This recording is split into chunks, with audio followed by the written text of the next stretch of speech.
작년에 제가 그 인문특강을 한 게 있어요. 근데 그게 6회인데, 일단 지방행정이라는 과목이, 선택 과목 이제 처음 선택하신다고 하셨으니까, 제가 지금 프린트 지금 2개 드렸거든요.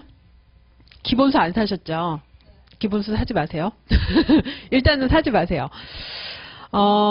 그, 2개 프린트를 2개를 드렸는데,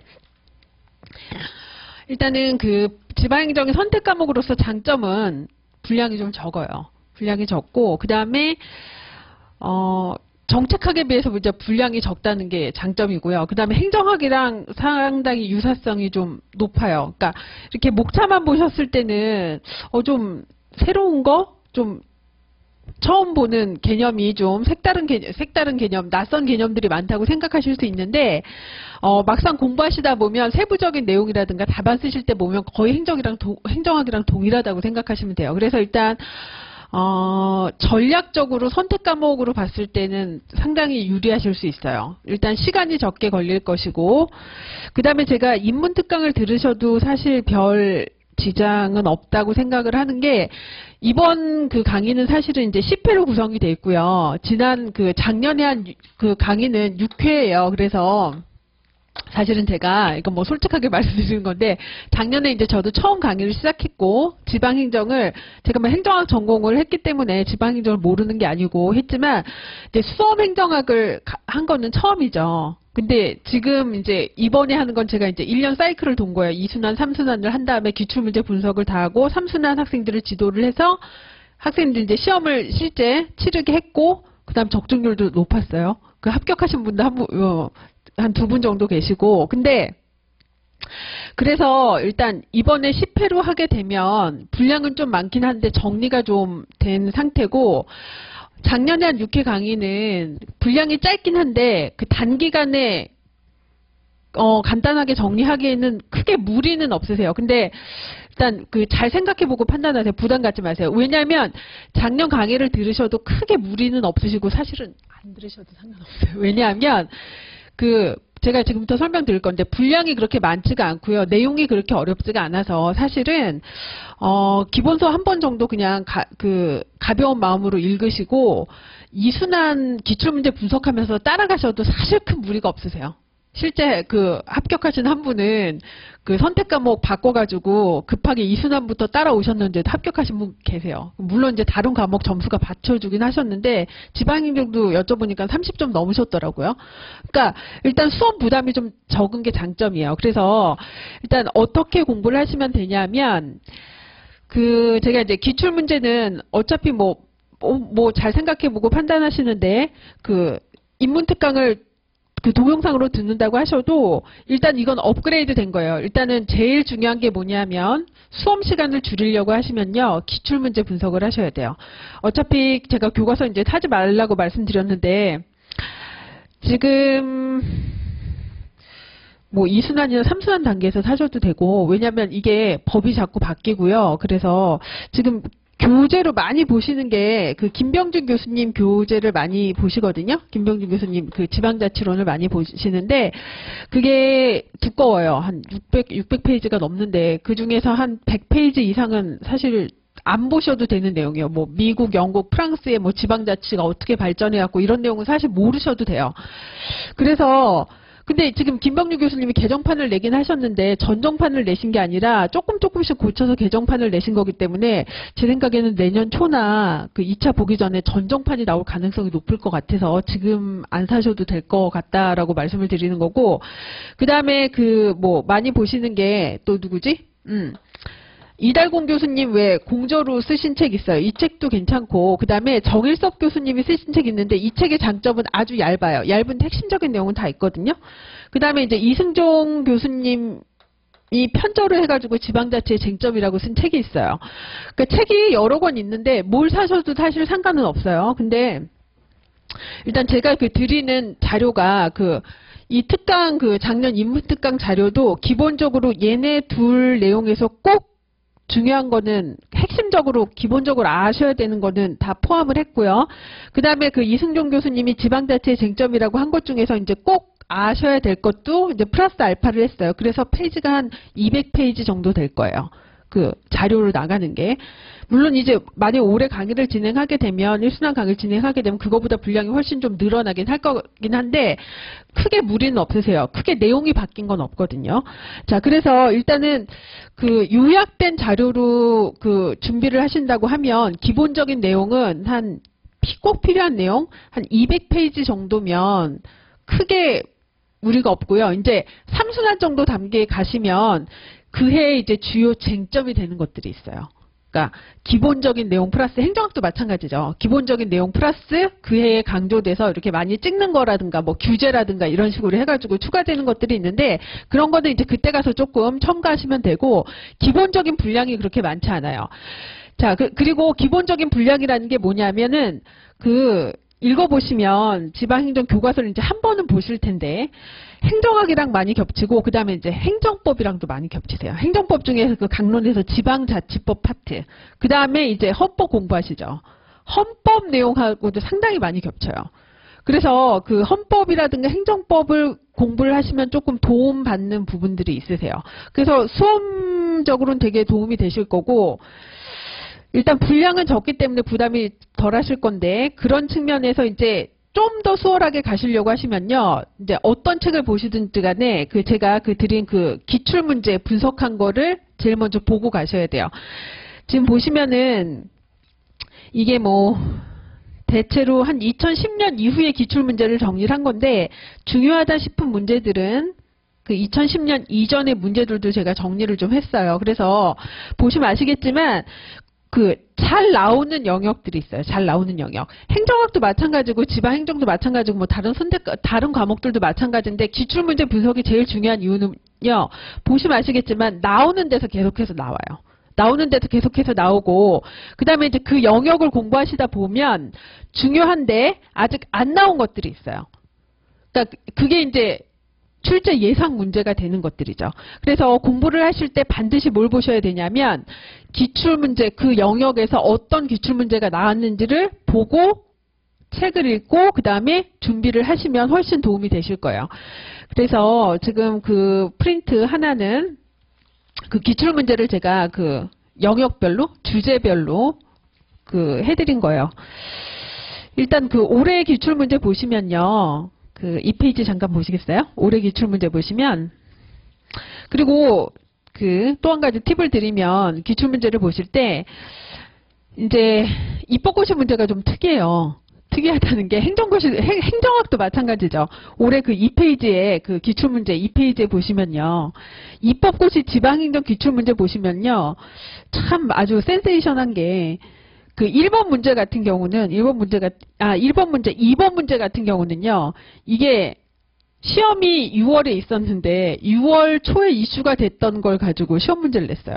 신문기사로 6월 5일인가 이게 뜬 거거든요. 성남시에서 성남시장이 법인 지방소득세를 공동세원화 하겠다라고 해가지고 이제 성남시장이 반발하고 뉴스에서 시끄럽게 떠드니까 이걸 바로 문제를 출제를 했어요. 물론 이게 중요한 이슈기도 한데, 자, 그렇긴 한데, 입법고시 문제는 조금 그래서 대단히 약간 뭐랄까, 진보적이라고 해야 되나? 대단히 시대를 앞서가는 문제가 나오는데, 이제 중요한 건 뭐냐면, 주로 이제 목표를 행정고시로 하실 테니까, 행시 예상 문제를 보실 때, 아직 출제가 안 된 입법고시 문제를 보시면 도움이 되실 거예요. 똑같이 나오진 않겠지만 상당히 중요한 쟁점이 될 만한 문제들이 입법고시에서 이미 출제가 됐는데 아직 행정고시에서 출제 안 된 문제들이 있거든요. 그런 문제들 좀 유심히 보시면 될 거고요. 그래서 올해 문제 보시면 행정고시 기출문제 1번 보세요. 이게 이제 행정학과의 유사성이죠. 뭘 물어봤냐면 고객지향 행정을 이제 지방행정에서 물어본 거죠. 이런 거는 행정학에서 신공공관리론 NPM에서 학습하신 고객의 개념, 고객지향 행정이 갖는 내용을 가지고 이제 지방행정에다가 발라서 쓰시면 돼요. 자, 그 다음에 제2문 보시면 지방자치단체 간의 이제 상호협력이라든가 분쟁 조정에 대해서 물어보고 있죠. 이것도 대단히 중요한 쟁점이에요. 잘 나오는 문제 중에 하나가 뭐냐면 중앙정부와 지방정부 간의 관계고요. 그 다음에 지방정부 상호 간의 관계거든요. 근데 이것도 행정학이랑 관련성이 대단히 높은 게 지금 행정학에서 이거 협업, 그 다음에 갈등, 이 문제 대단히 중요한 이슈죠. 그러니까 실제로 이 협업도 중앙정부와 지방정부 간의 협업, 지방자치단체 간의 협업 문제.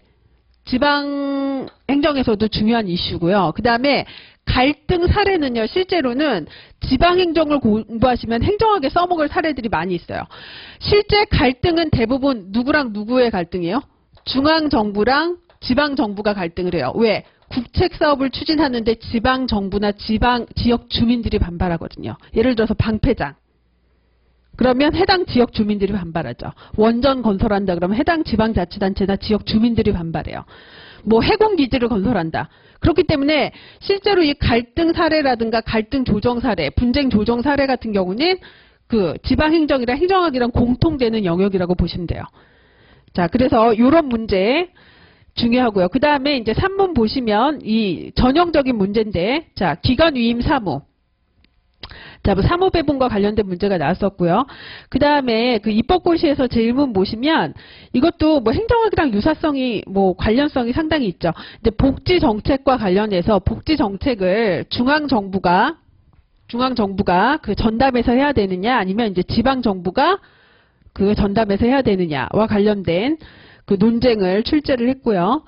그 다음에 이제 3문 보시면 지역 공동체 활성화랑 주민자치제도를 물어봤어요. 이거 일종의 뉴 거버넌스, 지역 공동체 활성화를 하기 위한 뉴 거버넌스 논의랑 연결되는 거거든요. 그래서 행정학이랑 유사성도 상당히 높고요. 그 다음에 제가 이제 또 강조를 할 건데, 지금 제가 따로 자료를 안 드렸는데, 오늘 드린 프린트, 1장, 2장, 진도 프린트 있죠? 좀 두꺼운 프린트. 그 프린트를 보시면요. 그 프린트의 13페이지 잠깐 보세요. 최근에 출제되는 내용을 보면요. 행정학도 마찬가지고 지방행정도 마찬가지고요. 이 과목의 특성이 어떤 특성이요? 상당히 실용학문이죠. 실용학문이에요. 결국은 지방행정이라는 건 뭐냐면 지방정부에서 하고 있는 지방정부가 하는 역할, 지방정부가 수행하는 정책, 자, 이런 걸 다루는 학문이기 때문에 지금 정부가 어떤 정책을 하고 있느냐가 포커스예요. 그래서 실제로 시험에 나오는 내용을 보시면요. 지금 박근혜 정부가 추진하고 있는 지방분권 정책, 지방 정책에 포커스를 맞춰서 시험 문제가 출제가 됐어요. 그래서 제가 사실은 작년 인문특강 때는 이 자료를 드렸는데 박근혜 정부가 지방자치발전 종합계획을 낸 게 있어요. 이 내용이 사실은 최근에 출제된 내용이랑 사실 거의 다 맞물려 있어요. 그리고 일단 강의 내용 자체도 요거를 중심으로 이제 구성이 돼 있어요. 왜냐하면 13페이지 보시면 박근혜 정부가 들어오면서 지방분권 및 지방행정체제 개편에 관한 특별법을 제정을 했고요. 그러니까 박근혜 정부의 지방정책은 지금 이 법이 기본법이라고 보시면 돼요. 그러니까 이 법에 있는 내용들이 지금 추진되고 있죠. 그 다음에 추진기구로서 대통령 소속의 지방자치발전위원회를 설치를 했고요. 이 지방자치발전위원회가 박근혜 정부 동안 추진하려고 하는 지방자치발전 종합계획을 세운 게 바로 제가 이제 말씀드린 요거예요. 그래서 이제 이 안에 있는 핵심 과제라든가 일반 과제들이 이제 대부분 이제 중요한 쟁점들이 되고 있어요. 이슈가 되고 있고 학자들은 또 거기에 관심을 가지고 있으니까 그것들이 학계에서 논의가 되고 있고 주로 이제 시험에 출제가 되고 있는 내용들이죠. 그래서 제가 프린트에서 앞부분 앞에 정권에서 뭘 했는지는 간단히 정리를 해놨는데 그 법 내용을 자세히 지금 제가 정리를 해둔 이유가 뭐냐면 이 법을 다 외우시라는 게 아니라 제목만이라도 알고 계셔야 돼요. 요것들이 다 최근에 이슈가 되고 있는 쟁점들이거든요. 그래서 자, 간단해요. 사실은 지방행정은 어떻게 공부하시면 되냐면 첫 번째, 행정학도 마찬가지죠. 기출문제를 일단 분석을 하시고요. 기출문제를 분석을 하시라는 게 그거를 뚫어지게 쳐다보고 계시라는 게 아니라 일단 어떤 문제가 나왔는지, 어떤 영역에서, 어느 주제 영역에서 어떤 문제가 많이 나왔는지를 한번 쭉 보시고요. 자, 그래야 교과서를 읽을 때 강약이 있겠죠. 그냥 이렇게 쭉 이해하고 넘어갈 부분이랑, 시험 문제에 많이 나왔기 때문에 이 부분은 개념부터 그죠? 특징, 장점, 단점 확실하게 암기해야 될 부분. 요 강력을 잡으셔야 되니까 기출문제는 반드시 숙지하셔야 돼요. 어떤 영역에서 어떤 기출문제가 나는지 반드시 숙지를 하시고, 그 다음에 자, 최근에 이슈. 그러니까 이거는 지방 어떤 정책과 관련된 거. 그래서 내년에 시험 보실 때까지는 이게 유효할 거예요. 박근혜 정부가 지금 추진하고 있는 지방자치 발전 종합계획. 이거는 제가 인문특강을 들으셔도 자료가 나갈 거고, 그 다음에 이 수업을 실강으로 들으셔도 자료가 계속 그때 제가 드릴 거니까 어쨌든 커버가 되실 거예요. 그래서 이거랑 사실은 이게 거의 보시면 아시겠지만 거의 반영이 되고 있다고 생각하시면 돼요. 자, 큰 흐름을 벗어나기가 어렵고, 그 다음에 이제 교과서를 활용을 하시는데, 제가 아까 말씀드렸죠. 일단은 사지 마시고, 자료를 그냥 쭉 한번 보신 다음에, 나중에 내년에 2차 보시기 전에, 1차 끝난 다음에, 그때 최신으로 개정된 판을 사서 보셔도 늦지 않아요. 그때 보셔도 늦지 않으니까 상관없을 것 같고, 지금 정 보고 싶으시면 학교 도서관에서 빌려서 이렇게 슬슬 진도 따라서 한번 보시는 것도 나쁘진 않은데, 굳이 지금 제 생각에 교과서를 사실 필요는 없을 것 같아요.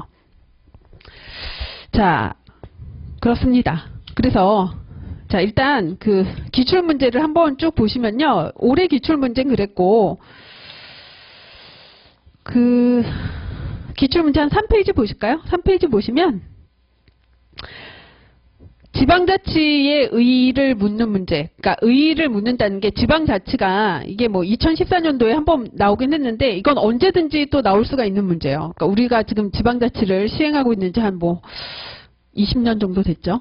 작년이 20년이었어요. 그래서 지방행정학회 가면 논문에 20년의 평가 이런 논문이 되게 많았거든요. 언제든지 물어볼 수 있죠.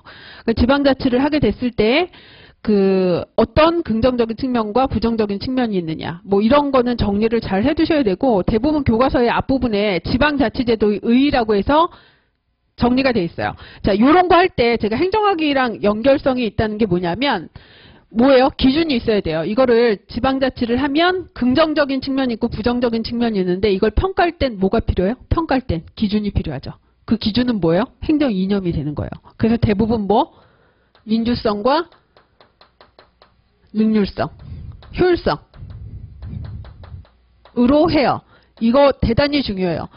이 행정학에서 배운 이 행정 이념이요, 지방행정에도 그대로 적용이 돼요. 그래서 지방행정에서, 그러니까 지방자치, 분권을 할 때, 평가를 할 때 요 두 개 가지고 평가를 하고요. 이게 여기에만 적용되는 게 아니라 지방행정의 강론에서도 다 적용된다고 생각하시면 돼요. 그러니까 예를 들어서 계층제를 개편한다, 구역 개편을 한다, 구역 통합을 한다, 구역 분리를 한다. 자, 구역 통합을 하게 되면 민주성 측면에서는 어떻게 평가할 수 있고, 그 다음에 효율성 측면에서 어떻게 평가할 수 있고, 그 다음에 자치경찰제를 도입을 하면, 지금 제주도는 자치경찰제를 하고 있죠. 그거를 이제 박근혜 정부가 이명박 정부 때부터, 노무현 정부 때부터 그 얘기가 나왔어요. 자치경찰제를 도입을 하겠다라는 얘기가. 근데 아직 실현은 안 되고 있죠. 지금 시범적으로 제주도에서는 실시하고 있어요. 그랬을 때 자치경찰제를 도입을 하면 민주성 측면에서는 어떻고, 효율성 측면에서 어떤지, 다 이런 걸 가지고 논의를 해요. 그러니까 행정학이랑 거의 유사하다고 생각하시면 돼요. 행정학에서도 어때요? 어떤 제도, 새로운 제도나, 자, 이런 게 도입이 되면 평가하죠. 민주성 측면에서 어떻고, 능률성 측면에서 어떻고, 그래서 어떤 문제가 발생할 것 같고, 똑같아요. 그렇게 생각하시면 돼요. 자, 그 다음에 이제 주민자치와 주민참여제도. 이건 당연히 중요하겠죠. 그래서 행정학에서도 출제가 됐죠. 주민참여예산제도. 그죠? 근데 이제 지방행정에서는 워낙 이 주민참여제도, 지방자치법상에서는 직접 민주주의적인 요소인 주민발의제도라든가 주민소환제도라든가, 자, 이거 주민투표제도 전부 다 도입이 돼 있어요. 그렇기 때문에 이제 각각의 제도의 특징, 내용, 한계를 물어봐요. 자, 이것도 어떻게 접근하시면 돼요? 우리 행정학 일반에서 얘기하는 거. 시민 참여를 시키면 어떤 긍정적인 측면이 있고 어떤 부정적인 측면이 있느냐. 이게 이제 일반론이죠. 일반론이거든요. 요 일반론을 가지고 각각의 제도에 적용하시면 돼요. 각각의 제도의 특징을 토대로 해가지고 적용하시면 돼요. 그래서 보시면 아시겠지만 거기 3페이지 박스 보시면요. 이미 다 거의 다 한 번씩은 물어봤어요. 주민소환제도, 주민참여예산제도, 이제 안 물어본 것들 있죠. 주민감사 청구제도라든가 주민투표제도라든가 그 다음에 조례 청구권, 조례 제정 개폐 청구권 이런 것들은 안 나왔죠. 안 나온 것들은 뭐예요? 나올 가능성이 높다는 거겠죠. 그렇게 생각하시면 되고요. 그 다음에 이제 최근에 이제 또 강조되고 있는 게 박근혜 정부가 끝나기 전에 자치경찰제도라든가 그 다음에 교육자치라든가 이런 문제들이 나올 가능성이 상당히 높죠. 자, 그래서 제가 말씀드리는 게 기출문제를 보시면요. 이 주민참여 파트에서 문제가 많이 출제가 됐는데 지금 개별 제도들 물어본 건 뭐고 지금 안 물어본 건 뭐다. 안 물어본 게 앞으로 출제될 가능성은 높다는 거예요. 그 부분에 이제 포커스 두고 공부를 하시면 되고요. 그 다음에 이제 4페이지 보시면 자, 뭐 사무배분과 관련해서도 문제가 좀 출제가 되고 있고요. 그 다음에 자, 5페이지 보시면요. 자, 이게 뭐 이것도 출제 가능성이 있는데 그 정착에서도 이게 중요하지 않은가요? 정당 공천제? 아닌가요? 자, 지방 행정에서 정당 공천제가 중요하죠. 원래 그 지방 정치 파트에서 문제가 그렇게 출제가 잘 안 되는 부분인데 정당 공천제는 입시에서는 났는데 아직 행시에서 출제가 안 됐고요. 여전히 중요해요. 왜냐하면 박근혜 그 대통령이 그 선거 공약으로 뭘 내세웠나요? 선거 공약으로? 정당 공천제, 기초자치단체에서 그 정당 공천제 폐지하겠다라고 선거 공약을 내세웠는데 뭐 이행을 안 하고 있죠. 자, 그래서 이게 이슈가 계속해서 쟁점이 되고 있기 때문에 행정고시에서는 출제 가능성이 여전히 있어요. 내년에 시험을 보시면 이건 준비하셔야 되고요. 그 다음에 출제가 많이 되는 영역이 뭐냐면 우리나라 그 집행기관과 의결기관, 지방자치단체장과 지방의회와의 관계에 대한 문제가 출제가 되고 있죠. 자, 이런 것들이 중요한 쟁점이 될 거고요. 그 다음에 6페이지에 보시면 자, 중앙정부와 지방정부 간의 관계, 그 다음에 지방정부와 그 지방정부 간의 관계. 자, 그래서 이 부분에서는 뭐 행정학에서 겹치는 부분이 갈등, 그 다음에 뭐 협업, 이런 부분과 상당히 연관성이 있어요. 자, 이런 부분이 출제가 많이 됐고, 이 부분은 계속해서 중요성이 높고요. 그 다음에 이 부분에 보시면 그 행정법 규정들이 대단히 중요해요. 지방자치법 규정들이 많이 나오기 때문에 뭐 연관해서 공부를 하시면 도움이 되실 거고, 그 다음에 이제 8페이지 가보시면 이 부분이 조금 이제 낯설게 느껴지실 수 있어요. 행정학에서는 이런 파트가 없죠. 그 지방자치단체의 계층과 구역, 그 다음에 이제 지방행정체제 개편 논의 관련된 거. 그래서 우리나라 이제 광역자치단체와 기초자치단체 지금 2층제로 돼 있는데 지금 이거랑 관련해서는 크게 이렇게 생각하시면 돼요. 제가 아까 이제 민주성, 능률성 말씀드렸는데 이 구역이랑 계층을 행정체제를 개편한다는 거는 구역이랑 계층을 이제 개편한다는 거거든요. 조직 개편 생각하시면 쉽겠다. 우리 그 조직 개편하는 논리를 생각해 보세요. 그 이명박 정부 이후로 조직 개편의 논리가 어떻게 돼 가고 있나요? 지금 거의 대부처주의로 가고 있죠. 통합하잖아요. 왜 통합하는 거예요? 약간 효율성 논리죠. 효율성 논리예요. 얘네들을 쪼개놓으니까 어떻게 돼요? 분업과 전문화의 원리에 의해서 쪼개놓으니까 지들끼리 어떻게 해요? 싸우죠. 그러니까 뭐 싸운다기보다 조정이 잘 안 되는 거예요. 협업이 잘 안 되는 거예요. 효율성이 떨어지죠. 정책의 효과성이 떨어져요. 그러니까 어떻게 해요? 통합해버리는 거죠. 우리나라 지금 구역이랑 계층, 그러니까 예를 들어서 행정계층이라는 거는 뭐 특별시, 자치구, 뭐 이런 식으로 기본적으로 우리나라는 이계층제죠. 광역자치단체, 기초자치단체. 행정계층까지 하면, 읍면동까지 하면 좀 더 복잡해져요. 3층, 4층이 돼요. 자, 그러니까 어떻게 해요? 계층이 많으니까 수직적인 칸막이, 그 다음에 구역이 많다라는 건 뭐예요? 자, 서울특별시에 강서구가 있고, 강남구가 있고, 강진구가 있고, 뭐 은평구가 있고, 구가 너무 많아요. 이 구들끼리 뭐예요? 서울특별시 안에서 얘들끼리 칸막이 행정을 하죠. 협력이 잘 안 돼요. 그 다음에 자치구 간에 어때요? 재정 격차가 심하니까 재정 격차 심하죠. 강남구는 잘 살고 제가 사는 강서구는 못 살아요. 뭐 이런 식으로. 그러니까 이걸 어떻게 하자는 논리예요? 효율성 논리에 의해서 통합해버리자는 얘기예요. 크게. 그래서 최근에 이게 행정체제 개편 논의가 박근혜 정부에서 처음 있었던 게 아니라 이명박 정부 때부터 계속해서 논의되고 있는 건데, 최근에 지방행정체제 개편 논의는 전부 다 효율성을 강조해요. 약간 지역 발전을 위해서는 어떻게 가는 게 좋다? 크게 가는 게 좋다. 그러니까 작은 짜잘한 도시, 짜잘한 농촌 이런 애들은 어떻게 해요? 통합해버리는 거죠. 도농통합을 해버리는 거예요. 그 다음에 이제 기초자치단체에서 자치구 이런 애들 통합해가지고 광역화해버리자. 그래야 행정의 효율성이 높아진다라는 거예요. 그래서 지금 제가 제주도가 지금 상당히 제주 특별자치도가 중요한데, 제주 특별자치도는요, 2006년에 법 개정을 하면서 어떻게 했나요?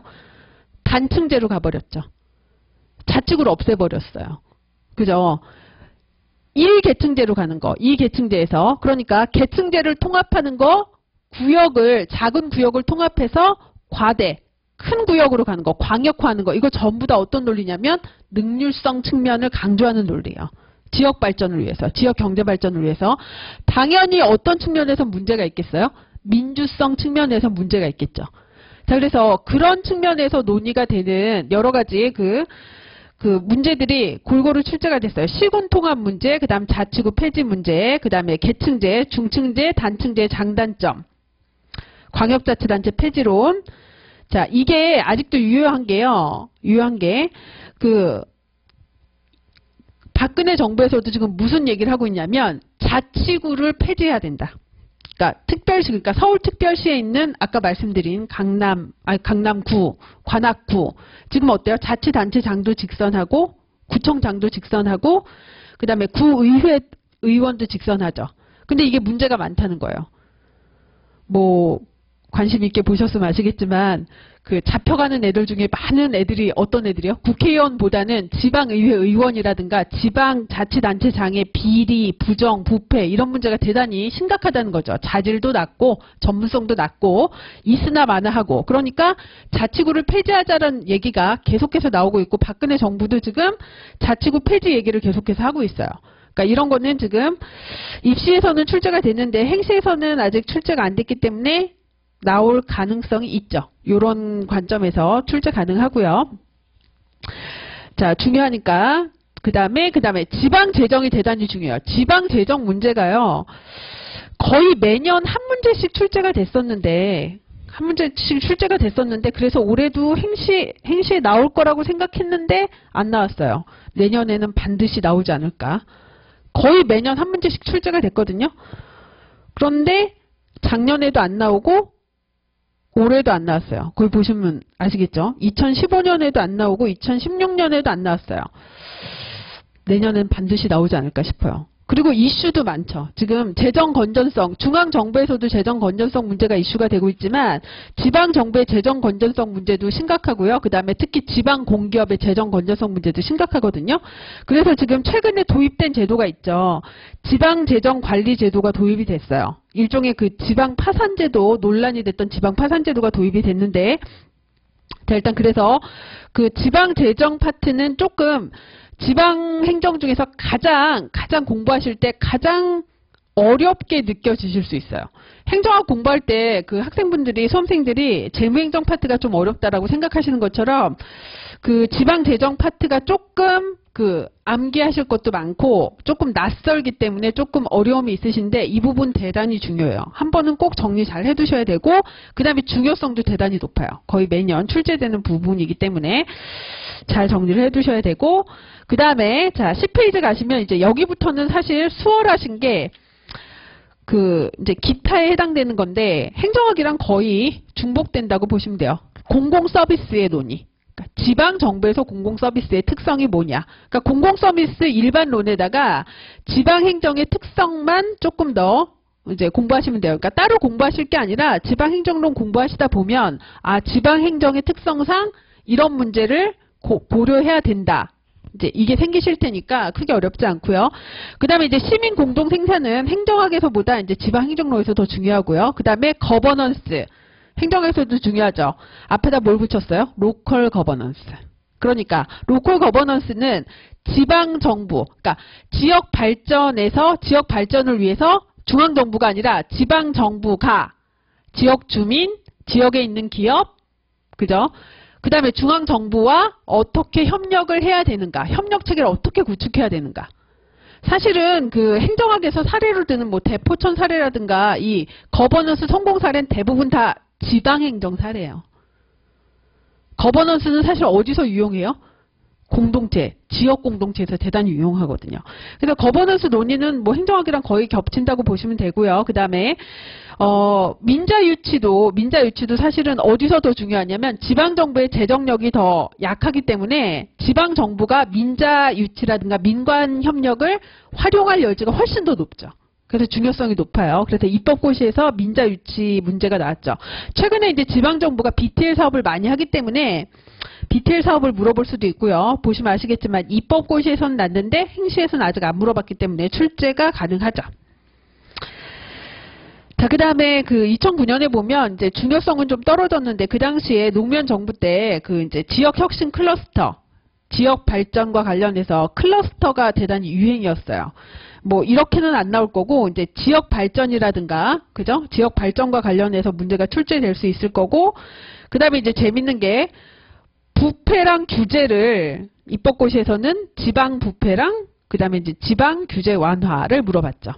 마찬가지예요. 규제 완화 일반론, 규제 개혁 일반론이랑 부패 일반론에다가 지방 행정의 특성을 가미해서 쓰시면 돼요.